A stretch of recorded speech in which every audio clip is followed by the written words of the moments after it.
go ahead and get into it, okay? So once you turn this way, okay, all right? Okay. So he's totally sideways. He's got this at 45 degrees, natural structure, okay? He's holding a gun like you're punching, okay? We typically hold it like this, okay? Where your knuckles are aiming at your target. I want to turn it like I'm punching my fist, okay?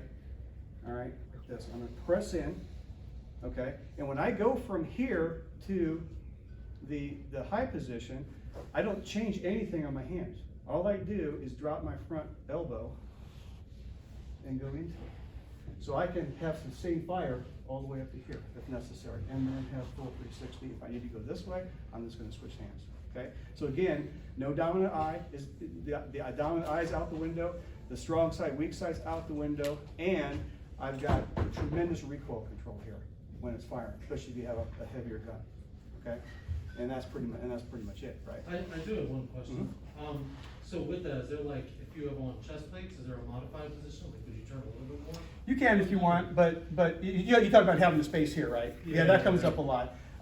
That's basically a wardrobe consideration, and it's not really tactical. It's not a tactical consideration for this. So you would have to either, if you were worried about that, you would have to put plates on there or do some sort of a modified version on that.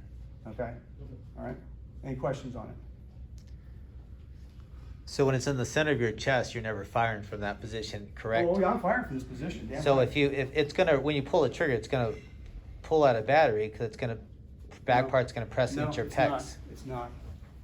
You see, I've got a space as I've got my thumbs here. Yeah. This one doesn't come out of battery. That at shows all. the perspective. In fact, width. what we do is I've got a 1 and 2 day course, and we shoot 1,000 rounds a day minimum, Wow. right? And the standard to pass is 4 to 5 rounds per second. Okay, and it seems like really a lot, but you got to do that much shooting to get that good. So there's also a whole thing around the reset on the trigger, right? And getting really good at that reset. The other thing when you're holding the gun that people make a mistake on is that they put too much pinky on there, right? You put too much pinky, you get that death grip on it like this. Okay, that's gonna get in the way of the round going out straight, for your line of sight and your aiming. We just use these 2 fingers. That's it. If I use these 2 fingers only, this is just laying here, right? This is just laying here until I'm ready to use it, and my thumb's just laying here. In fact, these thumbs really don't do much of anything, right? They're just kind of there. I hold the gun this way so that when I put pressure on these two fingers, the gun's very stable and stays straight. What I don't want to do is I don't want to cause it to do this. I don't want to cause it to do this or this or this when I fire.